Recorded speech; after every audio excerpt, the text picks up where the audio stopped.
ગુજરાતીઓ અને ગુજરાતના નાગરિકોની લાગણી અને તેમનું અપમાન કોંગ્રેસ અને કોંગ્રેસના સાથી પક્ષો દ્વારા ચૂંટણીમાં દરરોજ અલગ અલગ પ્રકારે ભાષણો દરમિયાન ગુજરાતના અપમાન કરવાનો પ્રયાસ કરવામાં આવ્યો અને અપમાન કર્યું છે।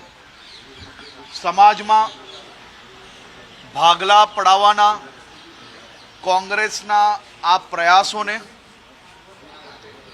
સમગ્ર દેશમાં અનેક રાજ્યો દ્વારા આ પ્રયાસો નકારવામાં આવ્યા છે અને આ પ્રયાસો નિષ્ફળ ગયા છે।